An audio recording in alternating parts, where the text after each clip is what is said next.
Good afternoon and a very warm welcome to all our viewers. My name is Samantha Castle and I'm the Senior Manager for Alumni Relations at the University of Pretoria. Today, we are proud to present our LeadUP Alumni Career Chat in partnership with our Career Service Office today. In today's discussion, we speak to talent specialists about how to build your career strategy in today's job market. Netabaleng Matela, who you might have seen on some of our other discussions, is an award-winning Radio Metro personality as well as a UP graduate, and she will be our moderator for today's discussion.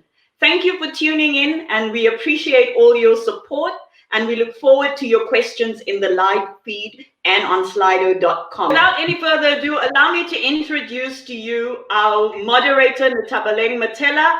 Netabaleng, if we can switch over to you, and we will bring Prof. Kupi in a little bit as soon as we can get him on board, and his camera is going in the right direction, as well as when we can hear him, we'll ask you to just introduce him in a few minutes. So Netabaleng, over to you, and we look forward to today's discussion.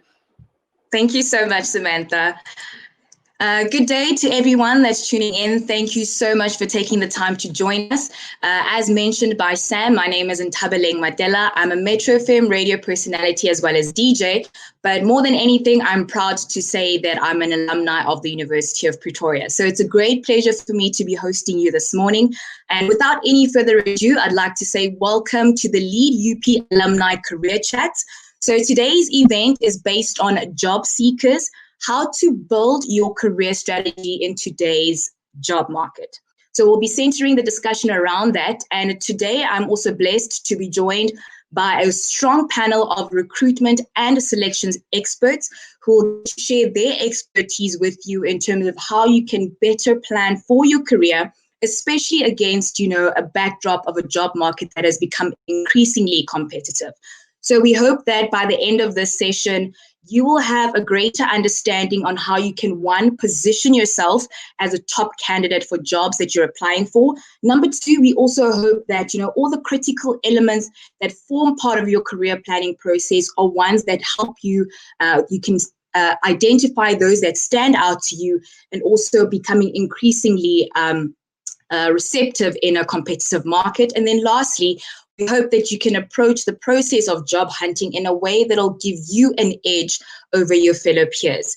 And of course, this event is brought to you by the UP Alumni Relations Office and the UP Career Service Office. The panelists who will be joining me are also alumni of UP, as I, of course, have said, I too am proud to be a part of those. So without any further ado, let's welcome our speakers. So the first speaker I have is a gentleman who is a career specialist at Investec. He's also experienced in the management of human capital, having worked for about 13 years with seasoned professionals and even managing some of the country's top and most prestigious graduate programs. Allow me to welcome Mr. Rudy. Hi, Rudy. How are you? Good, thanks, Ntabaleng. Thank you. Very good to have you. Well. Thank you so much. Any words of welcome to our audience? Yes, thank you everyone for joining us today on this chat. I really hope that you're able to take out some really good insights that will enable you to really further your career, especially now during these trying times. Yes. Thank you so much, Rudy. I appreciate that. Next up is a lady who is head of talent for a technology consulting company, Jurimani Solutions. She has also worked as a career recruitment consultant and brand manager at PwC and the Swatch Group, respectively. In her current role, she is responsible for attracting, hiring, and retaining talent, especially through the landscape of the fourth industrial revolution. Allow me to welcome Ms. Sasha Herman. Hi, Ntabaleng. Hi, Sasha. How are you? Good, thank you. Thank you so much for joining us. Any words of welcome that you'd like to share with our audience? Sure. I hope, as Rudir was saying, that we can answer some of those questions that can assist, job seekers in this very uncertain landscape, to make those right career strategy choices. Thank you so much. Thank you so much, Sasha. And last but certainly not least, a gentleman who handles talent solutions for Africa, LinkedIn.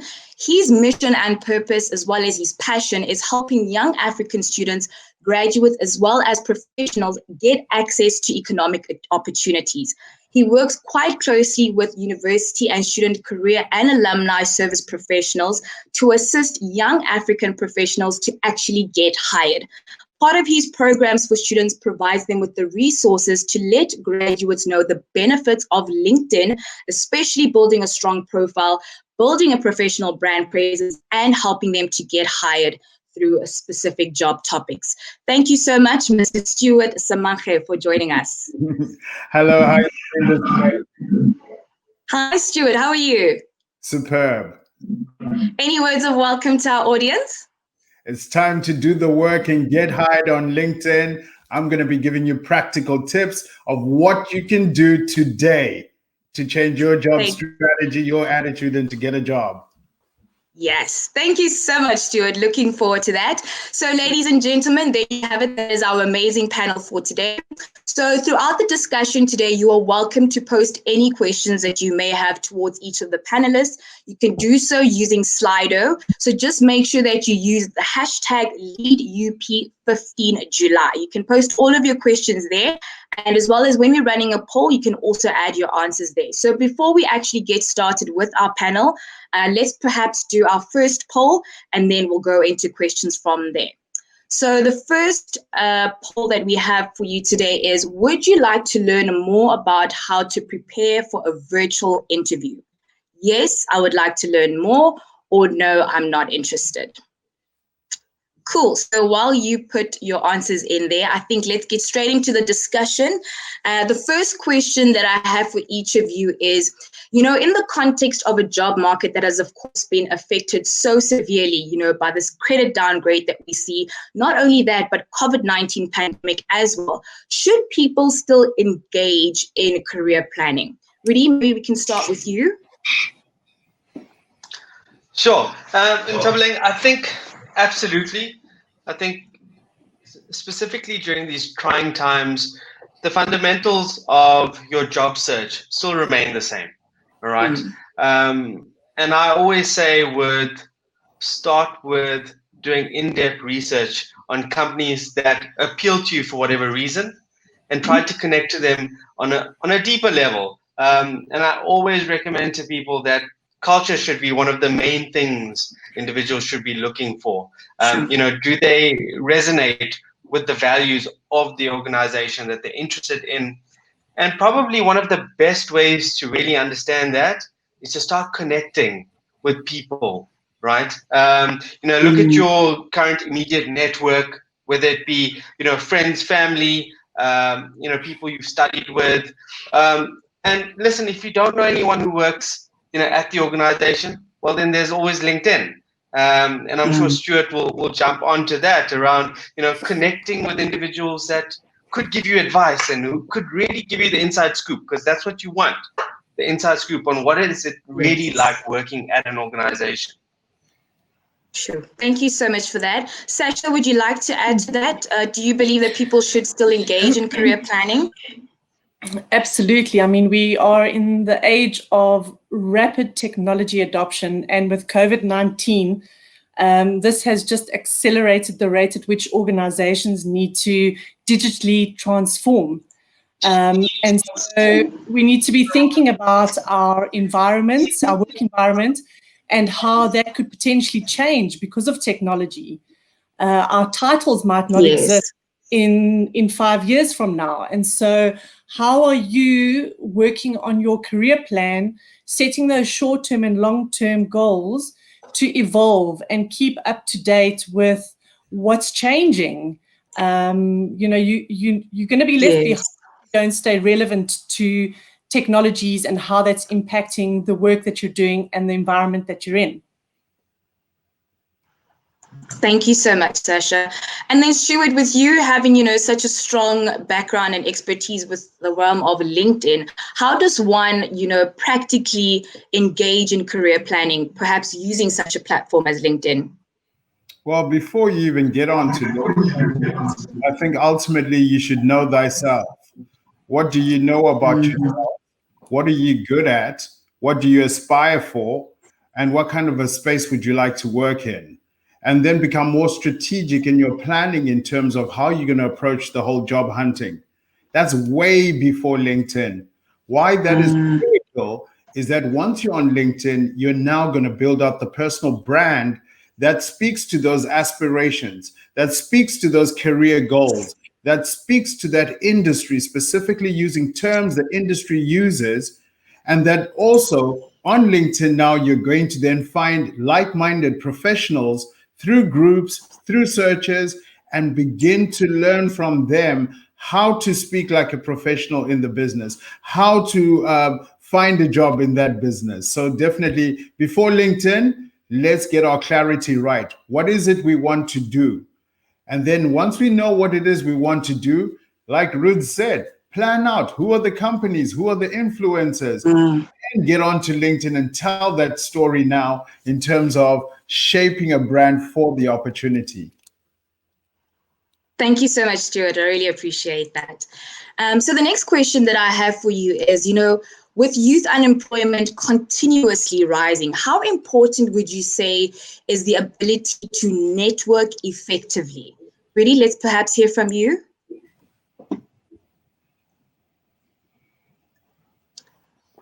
Sorry, you're on mute. Rude? Cool. Sorry, Thank there you. we go. Yeah, I really do believe networking is your best bet.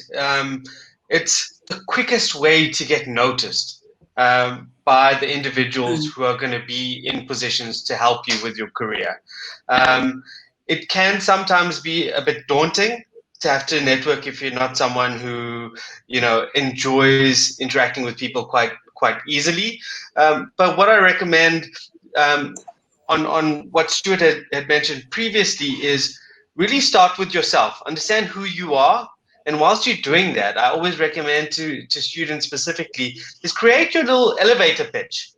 A quick, 1 to 2 minute summary that you can rattle off at any time to just explain to potential recruiters or organizations hiring exactly who you are and why you think you'd be necessarily a good fit at the organization. And that would really help with networking. They can either point you in the right direction or take you in and say, listen, you sound like someone who could work well in our environment. Thank you so much for that. Sasha, for you one that has worked, in the recruitment space for quite some time. How important would you say the ability of networking effectively is? I think it's extremely important, but even more so, it doesn't help if it's not effective networking. You need to be quite specific about who you network with, who you reach out to. My suggestion is that, before you actually network with anyone or connect with someone, go through their profile. Does it make sense to connect with them? And then, start to comment and share your thoughts on their content. Build some common ground, perhaps mention some shared connections that you have, or shared education or work history. I think that might also be a nice icebreaker to really build some solid digital relationships. Thank you so much, Sasha. And then Stuart, I'm hoping that, especially from a LinkedIn perspective, how best can people be able to network using a strong platform such as LinkedIn? All these guys are stealing the best points. So kind of hard to top it up from there, right? So here's my approach to networking. First one, right? As you reach out to people, give them a purpose and a reason why you want to connect.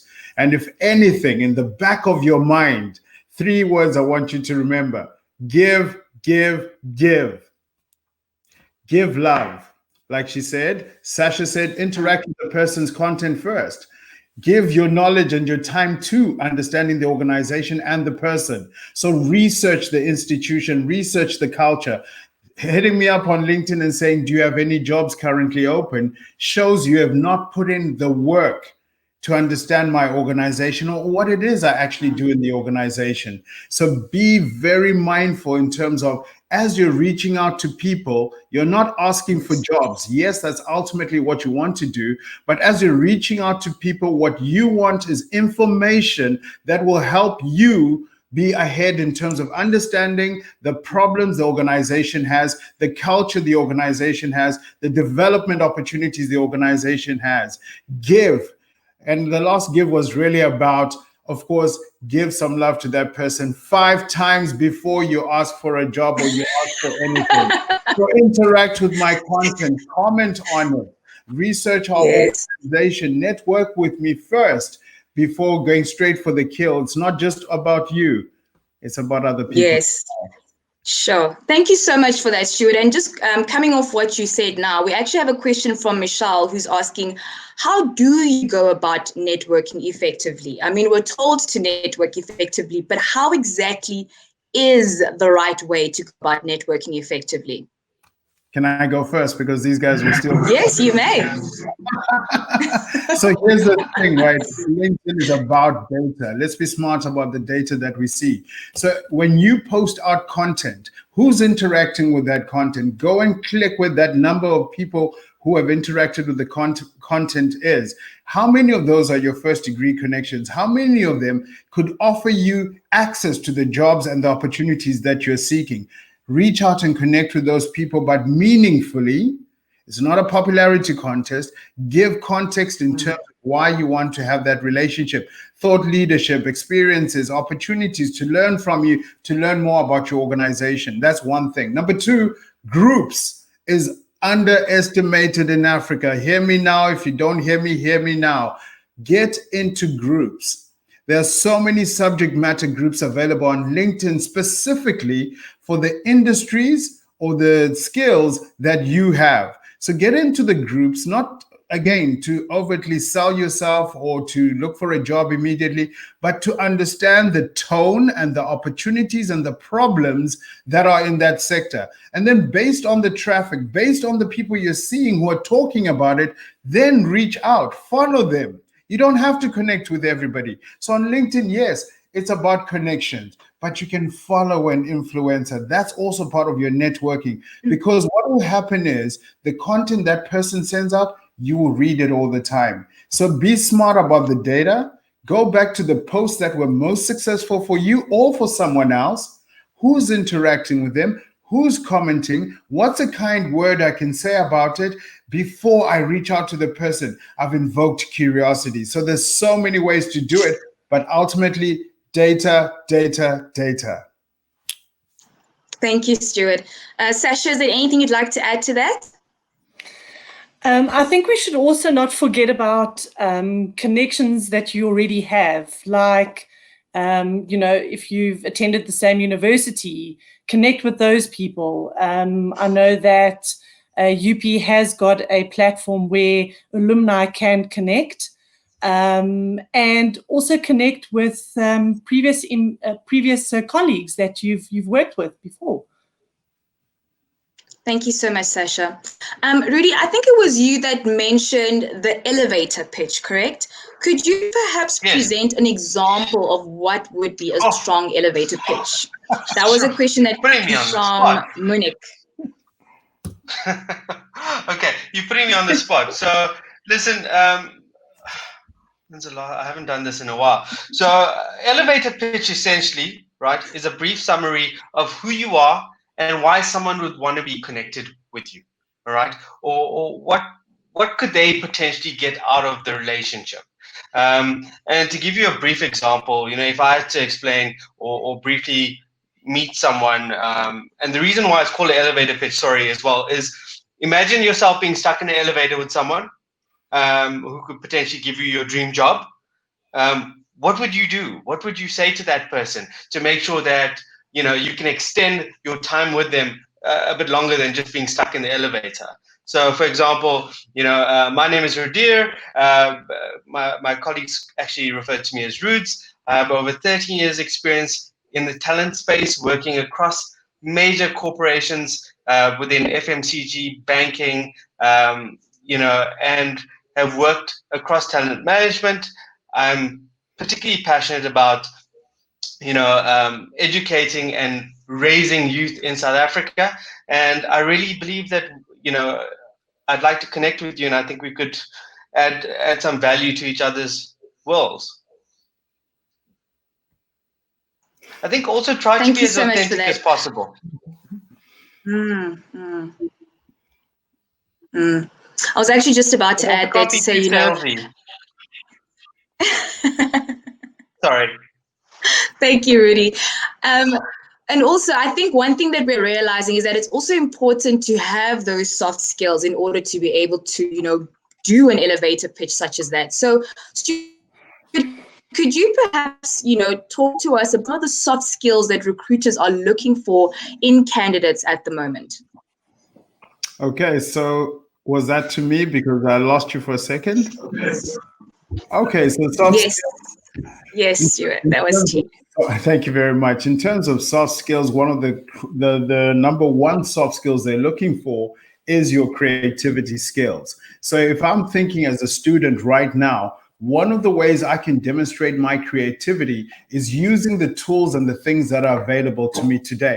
So yes, you might not have a job. You might be starting that job hunting process, but what is it that you already have, like your mobile phone, or like having access to a YouTube account or a Twitter account? What are those things that you can do to start showing that credibility?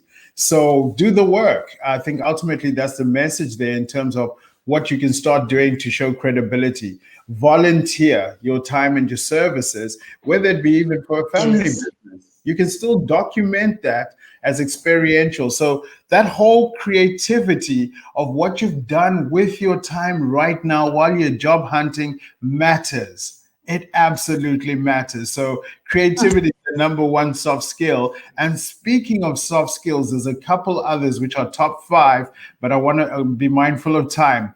After this session, we're actually going to share where you can get free training around those soft skills that employers are looking for. Thank you so much, Stuart. Sasha, would you like to add as well? What are some of the soft skills that you look for when recruiting candidates? So because we are in a technology-driven environment and technology is constantly changing, we look for people who are able to adapt to these changing environments, but can also quickly pivot and understand what new technologies they need to learn in order to apply and deliver the solutions that the clients require. So for us, the two things are adaptability and learning agility. In the past, organizations used to used to hire for IQ, then it moved over to EQ, and now it's LQ. So learning quotient is playing a big role. How quickly are you able to learn a new skill, a new technology, and then apply that? Thank you so much. Ruth, with some of your career consultant expertise, what are some of the soft skills that you could also potentially add to that? Listen, I agree with Stuart and Sasha. What I'd like to add is self-awareness for me is everything. I want to know, even if, I don't expect graduates to completely have a handle on exactly who they are and what they want out of life, but that's okay. But I want them to be able to demonstrate that they've thought about it. And this is where I am right now in my life. Maybe this is where I'd like to be, but right now I'm here and this is who I am, and be able to explain to me very concisely the type of individual they are, what they love about themselves, what don't they like about themselves. And a lot of people struggle with this. The best way to do this is go to your family. And what are they constantly fighting with you about? What do they say they wish they could change about you? And really dig deep into who you are and what makes you you and unique. Thank you for that. And speaking about who you are, we actually have a question here from Anon, who asked, when it comes to actually answering the question of who you are, do you speak about your academic background, personality, strengths and weaknesses? For me personally, I like to know about you. I mean, your academics are your academics. I get that. But that doesn't tell the full story. It never does. Start with you. But I think it also has to feel natural. You know, don't be too concerned with how you position the sales pitch. It needs to be authentic. So start with you. You know, why should we connect? You know, you want to engage with this person, but you need to make that initial connection first. Cool. Thank you for that. Stuart, is there anything you'd like to add to that? Yeah, what are you most passionate about? You know, so tell me a story about you, of why you do what you do, and be intentional about everything. So, for example, if you look at my LinkedIn profile, I've intentionally put a photograph on the back of my profile photograph, which is a photograph of books, weathered books, books that don't have a title around them. So that kind of speaks to who I am already. I'm a little bit weathered and experienced in the job that I do. And again, my love for reading and my love for teaching, for sharing what I've learned, speaks for itself. So you want to be intentional about everything that you do. The profile photograph that you have, is it a warm, welcoming smile? You know, so be very intentional about your online presence, and not just on LinkedIn. Because you know what, recruiters are smart, hiring managers are smart. Before they take you through to the board or to meet the CEO, they are going to do a Google search on you. So young people, let's be intentional about how we are on social media across the platform. So I'm not saying don't have fun. No, don't get me wrong now. Here it is. On your LinkedIn, you're using your real name, your real picture, and you're connecting with your mom, your uncle, your people you know, your professors, etc. Great. On other platforms, perhaps use a pseudonym, perhaps use a nickname, perhaps use only your first name. Because here's the thing, we're human beings. Hiring managers and recruiters, for every single job they post, on average, they're getting 250 applicants that are qualified just like you. Now, to get into the room, one of the things we said was networking. So if you have someone who can give you a warm introduction, your chances are 1 in 3. If you don't, your chances are 1 in 10. So it pays for you to do things intentionally, like networking, making sure that your brand is alive. Thank you so much for that, Stuart. And you touched on something that's quite important, which was your online presence. Can you perhaps speak to us about what are some of the global trends and how graduates are actually being recruited internationally? Like, what can people look out for? What is the future looking like, you know, especially now that we're in such a digital space? Is it enough to just have a degree, or should graduates be looking to upskill themselves in maybe technical and digital skills as well? So, you know, let me give you a short story here. We went through a tough economic time. And when that tough economic time went through, one of the things we learned is which jobs really matter. So when I speak to students, yes, there are jobs on LinkedIn. Yes, there are digital jobs and jobs of the future, 4IR and everything else. But I say get a life skill first. Learn to farm, be an electrician, be a plumber, paint, whatever it is that will get you busy, that someone else will be too lazy to do and that they will call you for, do it, because it's going to give you access, it's going to give you purpose, and it's going to give you a piece of income. So get started on that. Then now take on the jobs that are coming on the platform. The jobs that are coming on the platform, just top of mind, nurses are in demand. Of course, drivers are in demand, so logistical jobs. So put away that ego and that pride. You need to get a job and you need to start working now. It's okay, you're helping the country. Join the logistics industry. It will give you access to important people. On LinkedIn the other day, I saw a pilot who couldn't get a job, but is now driving around groceries and helping to deliver groceries to people. So do work. It matters. You can tell a great story from it. Get your hands dirty and get started with it. Other jobs that are in demand are sales jobs, right? So often you might have studied something that's not related to sales, but here's my thing. Everyone is in sales in life, because every moment you need to sell an idea, a product, or you need to persuade someone. So maybe take up a sales job as you look for the job and the career that you want to build out. So jobs are available. it's just our mindsets that need to change. And of course, let's also create jobs. We're smart. Thank you so much, Stuart. I'm about to give the results for the first poll we did, but before I do, I just want to pose a final question, both to Rudy and Sasha. With the landscape, changing in terms of us using the internet more frequently, many people are finding themselves in a position of having to conduct virtual interviews. What tips do you have for anyone who's perhaps preparing for a virtual interview? I'll take that one, Rudy. I'll start. Cool. Cool. So, it goes without saying that I think some of the sort of interview tips that you would normally, or what you would normally do when you go to a face-to-face interview, like dress professionally, that goes without saying. Research the company, research your interviewers. But I think what's important here is ensure that you've got good connectivity, there's a quiet place, reach out to people who currently work at that organization, get an idea of the culture, what you were talking about earlier, Rudy, and understanding what the business goals are, and speak to the skills that you have that align with where the organization is going. Cool. Thank you so much, Sasha. And Rudy, what's your take on that? Listen, I would echo everything that Sasha's just said. 100% spot on. You have to treat it like any other interview. But really, the most important thing right now, if you're doing it virtually, is making sure that you have a stable connection and you're in a place where you aren't going to be interrupted, which I know isn't easy for everyone. But really, it's probably the thing you need to concentrate the most on if it's a virtual interview. Quiet space with a stable connection. And check your load shedding schedules as well. Yes. Yeah. Definitely. Thank you so much for that. Stuart, was there anything you'd like to add to that for virtual interviews? You know what? I'm going to give out a course on how to do virtual interviews because you know what?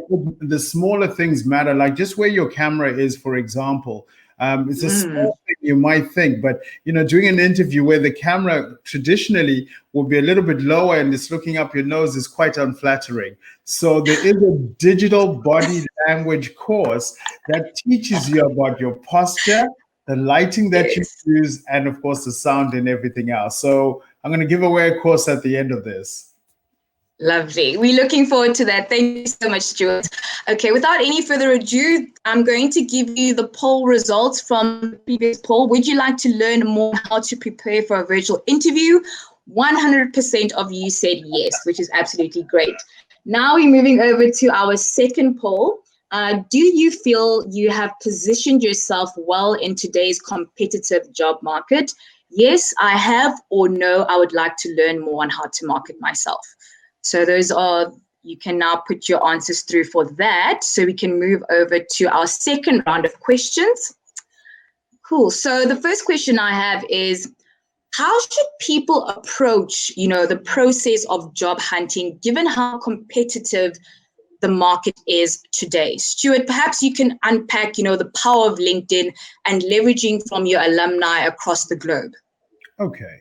So on LinkedIn, in terms of job hunting, there's so many things that you can do, right through to even learning how to respond to interview questions. Did you know that? Go to the jobs button, click on that. Under more, you'll find that it will help you, teach you how to respond to common questions so that you're ready for those. You can even save those and forward them to someone and say, here's how I responded.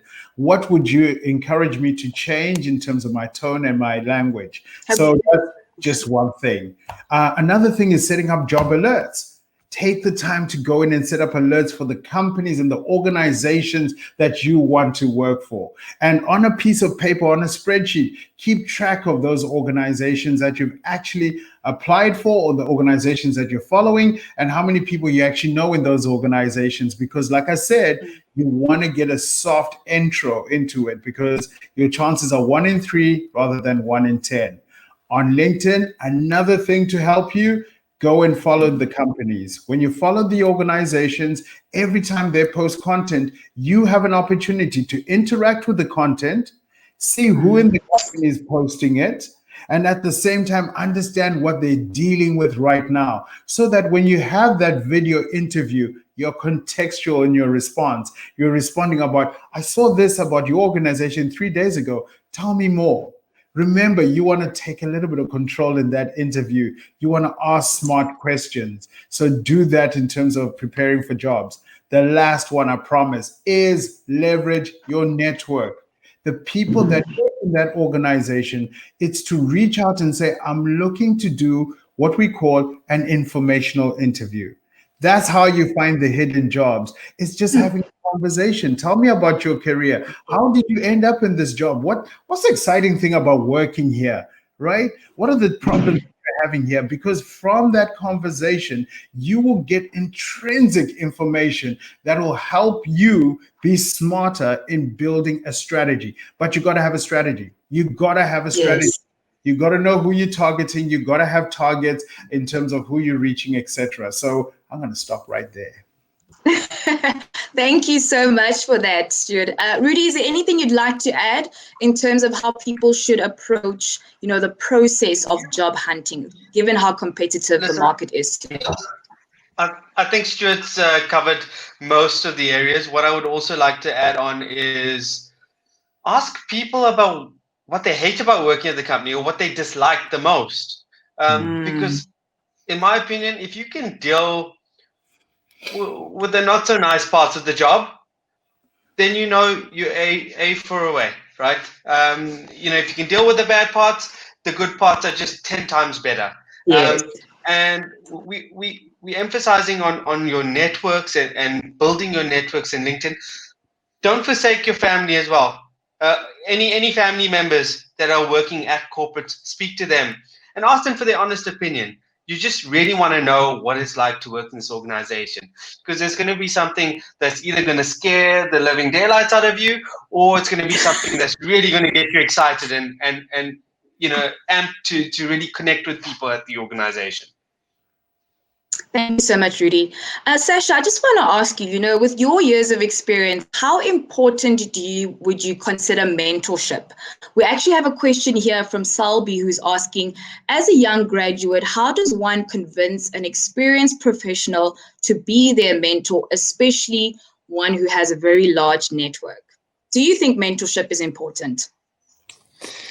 I definitely think mentorship is important.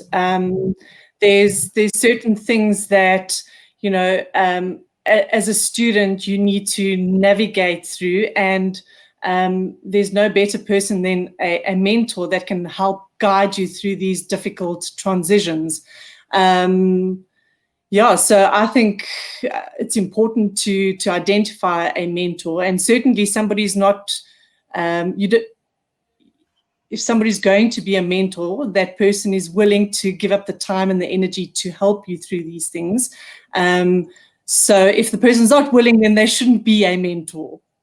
Shouldn't be somebody you're approaching to assist you with, any learnings, etc. Thank you so much, Sasha. So I must say, given the impact of COVID-19 right now on our economy, we're seeing that a lot of people are getting retrenched. What advice would you give to someone who's recently been retrenched? Perhaps we can start with you. With me? With you, Stuart, please. Oh, yeah. What advice? Okay, fine. About finding jobs right now in this tough economic times. Number one, be kind. Be kind to yourself. A lot of people are going through what you're going through right now. It is tough. It's so much easier to beat yourself up. You talk to yourself worse than you talk to your friends. So be kind to yourself. Love, number one. Have that gratitude attitude in terms of, I got my legs, I've got my eyes, I chose what to eat for breakfast, I have a roof. Those are things to be grateful for. Then, from then on, you build up the resilience. But be in a position where you can accept, yes, I'm having a bad day, yes, I'm feeling low. So as much as you accept the good, accept the bad, Be mindful of it and be mindful of what causes it. I like to say, surround yourself with fire starters. People that are positive, people that will encourage you, people who will remind you of your true sense and value. You might be a student right now, you might think it's tough. I tell you, there's professionals I've met who are super smart, who are really intelligent people, but because they've been out of jobs for a year, they seem to have lost that sense of self-worth, knowing that they're really good at what they do. So love yourself, that's number one. And then from then, avoid the situations and the people that drain from you, that leech off you. And surround yourself with the fire starters that believe in you and that encourage you. Thank you so much, Stuart. Sasha, is there anything you'd like to add to that? What advice would you give to anyone who's been recently retrenched? Sure, we've touched on this quite a lot. Network, network, network. Yes. Second to that, I think it's also important, for people who might not be able to find a role that's similar to what they've been doing or similar to their experience or within the industry that they've been exposed to. So assess what are your transferable skills, and then how can these transferable skills apply to other opportunities. So broaden the roles that you're considering. Don't be too specific about these, what it is you want to be doing. So assess your transferable skills. And then, thank you so much, Sasha. Sorry, there's also so the gig economy is a growing economy in South Africa and all around the world. And there's a lot of platforms where you can go and upload your profile, just to get your profile out there and to be noticed. Somebody's going to notice if you have the right profile, speaking to your experience, your transferable skills, the skills that you do have. So yes, I think Jobvine, Upwork, there's a couple of platforms where you can go and load your profile. Okay, thank you so much, Sasha. And just coming off, the fact that you said it's quite important for people to have transferable skills. Rudy, could you perhaps tell us, in terms of advice, like what advice would you give someone who is currently serving in a role that is completely unrelated to what they have studied at university? They just need to ask themselves one simple question. Do you really like what you do? Do you love what you do? I don't really care what people study anymore. And I think it's becoming less and less important. I think the skills that you learn whilst you're at university are very important. But at the same time, I think if you've got a burning passion and desire for the work that you are doing, that's all that really matters. You will make a success of yourself, irrespective of what you studied. I know a lot of students, it really weighs heavily on them, the anxiety of, okay, so I studied an engineering degree and now I can't get a job in engineering. But that degree has taught you a variety of things that are applicable, across various industries that you probably haven't even thought about. And I think people just have to be open to that. Be curious. Start looking at different industries and finding out what transferable skills you do have, like Sasha said, and where they can be applied. I think people have to be really flexible as well during this time. No one's gonna really beat you up if you end up taking a job as a driver because you don't have a job. Yeah. You know what? For me, you're doing something. And that's important. It shows that you've got drive. It shows that you want to add value. And that's what it's really about. Find ways to add value. Thank you.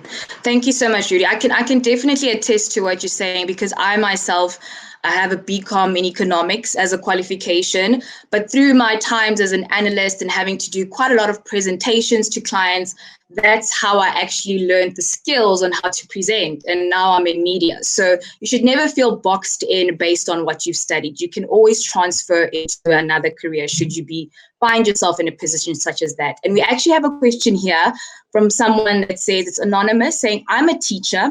I've always been able to get jobs through interviews, but I would love to stand out more to be considered for jobs that I'm not qualified for. So how does a person who's not qualified for a particular field actually stand out? How do they go about that? Can I take this? In my opinion, pick up the phone. Pick up the phone. And if you don't have a phone number, you've got Google. For example, you want to work at a company, you literally, all you have to do is Google the reception number, get through to reception. Can I speak to someone in charge of hiring or your HR manager or whatever the case is? LinkedIn just makes it a hell of a lot easier because you can probably just, search the company and potentially HR or recruitment or whatever the case is, and get a list of individuals who are working in those departments at that company. And then again, just pick up the phone, call them. Most people are quite receptive to those individuals. I personally see it as, wow, what great initiative. I'll give that person, my time happily. And if I'm busy, they can call back, or I'll take their number and call them back. Thank you so much, Rudy. Sasha, anything you'd like to add to that in terms of how one can stand out to you recruiting them, even though they don't have that particular qualification? Start with your destination, where it is you want to get to, where it is you want to be, and then support that with the skills that you've acquired. I mean, again, I'll speak to those transferable skills that aligns with, what that role requires you to do. Not necessarily the technical skills, but those soft skills that you've acquired throughout your experience that enables you to, actually perform that particular role that you're interested in. So start with the destination and then support it with the skills, the soft skills that you've acquired throughout your experience.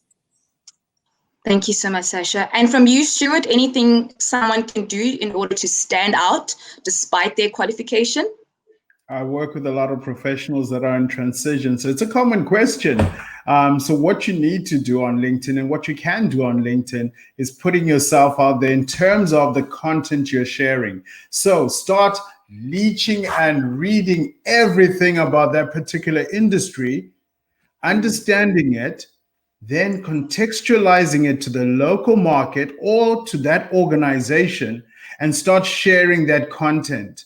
Nothing offensive. Let's be kind. Let's be professional. Sharing what your insights are, sharing what learning you have. This is all towards building up credibility. If you're in graphics design, maybe you want to send over a graphic design of maybe a possible advert they could consider. Do the work, right? Do the work, demonstrate the credibility.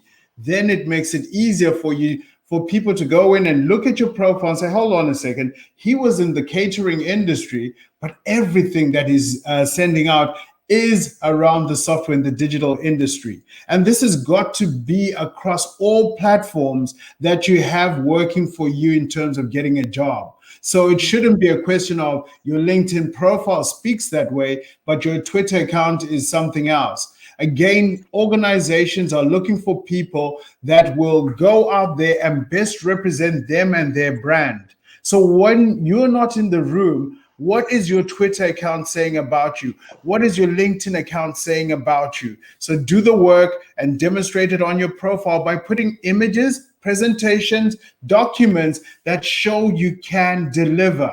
So do the work. Thank you so much, Stuart. So the last question I'm going to pose, Rudy, perhaps we can start with you. With your years of experience in recruitment, about 13 years now, what would you say young graduates really struggle the most with when it comes to that transition from being a full-time student into an employee in a company? Sure. I think it's really adapting to the new expectations that are placed upon them. You're coming into an environment that is very different to university, and making sure that you clarify those expectations up front. And also, I feel like students can be very hard on themselves. Yes, there probably are, weighty expectations of you, but at the same time, it's okay to ask for help. I think Stuart said it multiple times. You have to be kind to yourself. No one expects you to know everything about everything. In fact, you probably know very little about anything in the corporate world when you first join. Yeah. So really, you have to be kind. And again, when you enter an organization, start networking. Build your network with your current graduates or colleagues that are starting alongside with you. But go as far and wide within the organization as you can, to really find people who are there who will be able to help you, guide you, give you advice, etc. Thank you so much, Rudy. Sasha, you've also had years of experience in recruiting young talent. What would you say is the one thing that graduates struggle with the most as they transition from being students into employees in a company? So, school and university, the way you measure your performance is you write an exam or a test and you get your mark and you know how you performed, whether you need to work harder or whether you can relax a little bit. In the working environment, it's a bit different. It's very different. Most companies, I think, have maybe 2 performance reviews in a year. And so I think for students coming into the work environment, getting that quantitative feedback is a struggle. So my suggestion is that, build that rapport with your manager, set those expectations around giving and receiving feedback. Perhaps you feel comfortable initially to check in on a weekly basis until you're familiar with the tasks that have been assigned to you. So really open those channels of communication with your manager, set those expectations from the beginning. I think that will stand you in good stead. Cool. Thank you so much, Sasha. Stuart, anything you'd like to add to that? Well, I've been all about hashtags today, and if you have been listening, it's all about do work and getting hired, so that's all great. But here's ultimately how I'd like to end this is that, as I promised, I want to help you get access to economic opportunities. And I believe working at LinkedIn, one of the things I can help you with is bring forward some of the initiatives and the programs that we have got that are out there to help students and alumni. Thank you very much to University of Pretoria for arranging this, to speak to your alumni in terms of here's some of the free content available to help you find jobs. So things like the video interviews, things like acing interviews, things like preparing a CV if they still want one, things like how to build a career strategy. All of that is available as free courses. Whatever you're doing right now, take a snapshot of that screen. It is a recorded session, but this is the one thing that you can go and do after this session is go and subscribe. There's 13 courses that you can do that will help you stand out. Do the work, add that certificate onto your LinkedIn profile because it shows that you're investing in yourself. You have a continuous growth mindset. When you get into the job, we know we can throw software at you and you will learn it and you will bring it to life. So here's the thing, do work. It's time to shine and get hired on LinkedIn. Thank you so much for that, Stuart. I really appreciate it. And thank you so much, for spending this time with us. To you, Sasha, as well as Rudy, I really, really appreciate you guys having been with us today. I'm going to quickly share the poll results that we received from the previous poll that we did. And then I'm going to invite Professor Tawana Coupe to just say a few words before we officially close. So from the previous poll, we had, do you feel you have positioned yourself well in today's competitive job market? 13% of you said, yes, I have. And 87% said, no, I would like to learn more on how to market myself. So those are the results that we had over there. And then the last poll we're going to have for today is, how likely are you to refer this LeadUP event to business colleagues and other alumni? 1, of course, being you're very unlikely to, or 10 being extremely likely. If you can please put your answers in the poll over there.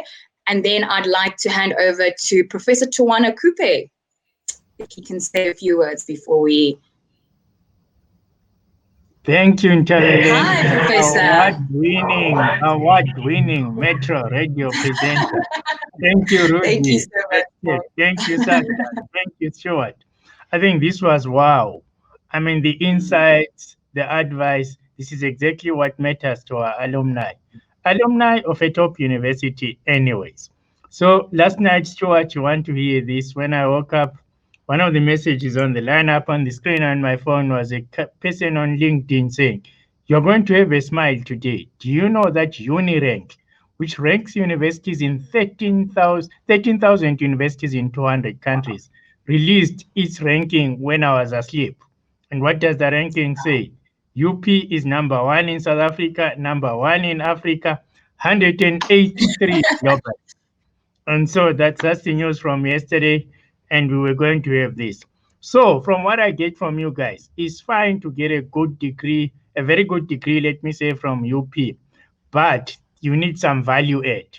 And the stuff that you guys were talking about is a value add that adds onto and layers onto a very good degree, which is what a good university should promise you. I must say also to you that UP continues to maintain its the rank as confirmed yesterday. Don't hear fake news from elsewhere. Please stick to the truth. One, we're still the largest producer of research in South Africa. Accords with the ranking yesterday. We are the university with the academics with the largest. The academics with PhDs at UP are the largest in the country, or the highest, 68% as we speak. National average is 48%, and I think that's way above the continental average as well. We've built 4 new innovative platforms that are driven by digital thinking and technologies. So the Future Africa Institute Engineering 4.0, all things for IR, is finished, is complete. The students are starting there. We're launching it virtually soon. Then we launch a museum, Javet UP Art Center, the largest university-based art center in South Africa and on the continent. 9 galleries. We're going to do things digital there as well. The first top degree in conserving, checking whether art is fake, takes people from the rest of the continent. Second cohort got in this year. And so go through all of the rankings. UP is actually pumping. We're launching our not final, we never do final things really, a big new institute called Innovation Africa at UP. It's digital precision sustainable agriculture. Food security is very, very important.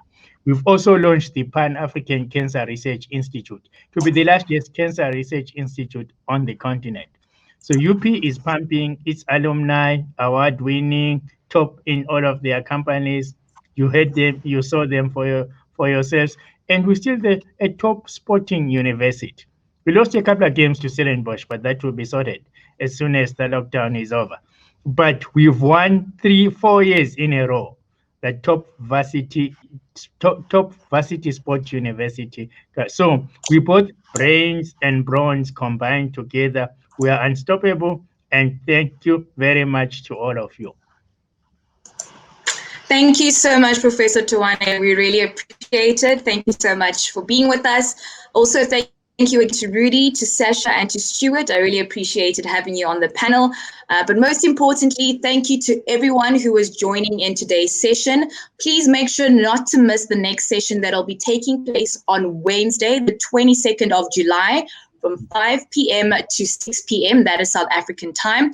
That discussion will be centered around the theme Global Lockdowns, Learning, Thriving, or Just Surviving. And that will also feature a panel of UP alumni from across South Africa. So thank you so much for being with us today. Today's event was brought you by the UP Alumni Relations Office and the UP Careers Service Office. So make sure to register on Tux Careers so that you can stay informed on any career opportunities that are happening, or you can also reach out to the UP Career Service by emailing them at careerservice@up.ac.za. You can also give them a phone call on 012-420-6438. There you can get any more career opportunities and information that you might need. But thank you so much for being with us today. If you found today's event informative, please let us know. We love to hear from you on Slido. But other than that, thank you very much and have yourself a very good day further. Thank you. And stay safe, everyone. Thank you all. Yes. Thank you. Thank Time you. to shine. Thank you, Bye-bye. Evelyn, again. Thank you.